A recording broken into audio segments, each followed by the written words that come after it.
So coming into this season for the Green Bay Packers, I'd say the biggest question mark was definitely with this defense, of course, with Joe Barry, new defensive coordinator coming in here for the Green Bay Packers. And I think lots of people were wondering how it would go just because in Joe Barry's past, when he was a defensive coordinator, his teams, his defenses did not do very well. And so I think coming into this season, the question was, is Joe Barry the right guy for the job for this Packers team? Because clearly the Packers have a, very talented offense. And when you have Aaron Rodgers, Devontae Adams, Aaron Jones, all those guys, you're pretty set at offense. And so the biggest question has been for this defense. And so far through this season, I have loved what I've seen for this Packers defense. They have been balling out this entire season. I think they just keep getting better and better and better. And clearly, starting off the season, getting absolutely hammered by the New Orleans Saints, I think lots of us were a little bit worried considering, the first game Joe Barry ever comes in there for the Packers, the defense just gets absolutely destroyed. And after that game, I remember thinking about that, and I was thinking, okay, the Packers did just absolutely get destroyed. But a few different things I think were going against the Packers. First off, lots of the players didn't play in the preseason that year, and I think that they're a little rusted coming to their first game. Second off, you have a completely new defensive scheme coming in there, and so guys haven't had the time to just really get to experience it and develop into it. And so now I think we're seeing just how good this Packers defense has been. They've been solid over the entire season. If we take a look at their lots of their stats, which I will go through in a second. But overall, this Packers defense has been lights out, and I think that obviously a huge part has to do with Joe Barry. Also, you add in the fact that Packers still been without Jair Alexander, Zadarius Smith, Eric Stokes last game as well. We've been dealing with so many injuries, and the fact that Packers defense is still this good, honestly, is wild. Honestly, it's crazy how good this Packers defense has been. So now I want to show you some stats to sort of show just how good this Packers defense has been. First off, when you take a look solely at scoring defense, so how many points teams score on us, 6th best in the NFL, allowing only 20 points per game. And just to put this in perspective, the Rams, who I'd say people say have one of the best defenses in the NFL just because they did last year with Brandon Staley. And then, of course, recently they came in and added Von Miller to that defense. The Rams are the 10th best scoring defense in the NFL. Then we also have the Buccaneers, who I think teams, the Buccaneers are seen as a good defense. Clearly this year, they've had lots of injuries in the secondary, but they are the 13th best scoring defense in the NFL. So right now, the Packers are one of the best defenses in the NFL, 6th best scoring defense in the NFL.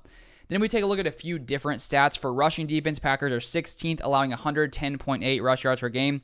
26 actually when you take a look at rush yards per attempt allowed at 4.6 yards per attempt. So this Packers defense does allow teams to run the ball. And one other stat to look at alongside those rushing statistics to sort of put things in perspective, the Packers are the 5th best when it comes to passing yards per attempt allowed. So quarterbacks are only averaging 6.1 pass yards per attempt allowed. It enables teams to run the ball, but we're basically holding teams in check when it comes to passing, and we saw that last week versus Patrick Mahomes. He had one of the worst games of his career.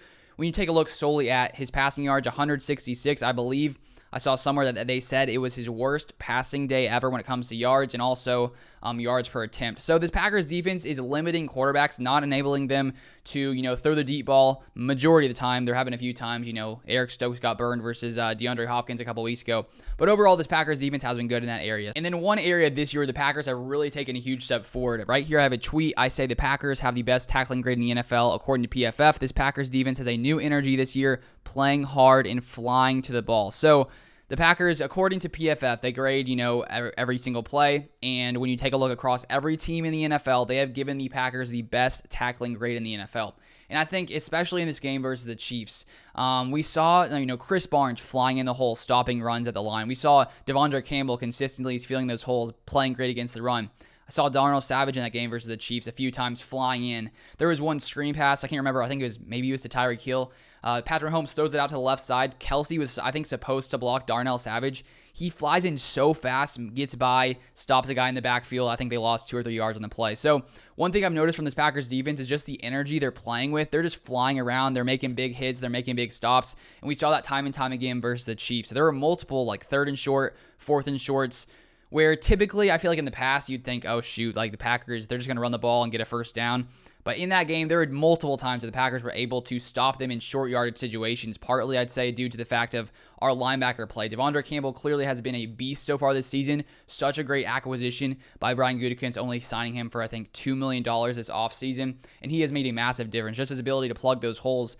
And we saw Chris Barnes too in that game. There were at least probably 2 or 3 plays where Chris Barnes just comes out of nowhere, flies in, puts a huge hit, there was that one play at the goal line where I think it was third down, maybe fourth down, I can't remember exactly, but Patrick Mahomes throws it out to his running back. The guy's running. It looks like he's a clear shot to the end zone if he, pushes through Chris Barnes. Chris Barnes just lays the dude out. The guy just flies back on his feet. And I think that's one thing from the Packers defense we're starting to see more and more of is just that energy they're playing with and the fire they're playing with, their ability to tackle, their ability to fly to the ball. So just overall, the fact that the Packers defense is playing at this level, once again, without Jair, without Za'Darius, I think, hopefully those guys will come back later this season. I think we'll take this defense to just another level because those guys are two of the best, definitely I'd say the best Packers defenders on this team. So to add them as well, I can't imagine how good this defense can be. And so now looking ahead to when the playoffs come, because it seems like the Packers are going to make it. But when the playoffs come, I think that, having a defense that can play at this level just takes so much stress off of the offense. I think the past couple seasons, there's been a lot more stress on the offense just because this Packers defense has struggled so many different times, and it was definitely our weakness. But so far this season, I think it has been the Packers' strength. And so to be able to rely on a defense like this, who was able to shut down, a Chiefs offense that in the past has been explosive to shut down Patrick Mahomes, who has struggled a bit this year, but I still think it is a huge accomplishment by this Packers defense. So I'm excited to see what this Packers defense can continue to do in the future, and I'm excited to have them, when the playoffs do come around and we have some pretty big games later on against, really, really stacked offenses around the NFL. So that's going to be it for this one. If you guys haven't followed my Twitter, Luke_Beller, I also, anytime news comes out there on Twitter from reporters, I have all their notifications on, so I'll retweet it right away. So usually I make, news videos an hour to 2 hours, 30 minutes, depending on how long it takes me to film, edit, do all that kind of stuff because it takes a while. I gotta film it. I gotta do all the editing. Gotta do the Photoshop. Gotta let it process on YouTube. So it takes a while. But if you want to see news right when it drops, I retweet. I'm starting to retweet all the reporters' tweets the second I see them, so that way you guys can see that as well. So feel free to follow me there. Twitter Luke_Beller. Link will be in the description. But thank you guys so much for watching. As always, drop a like on the video if you guys enjoyed it, and I'll see you guys next time.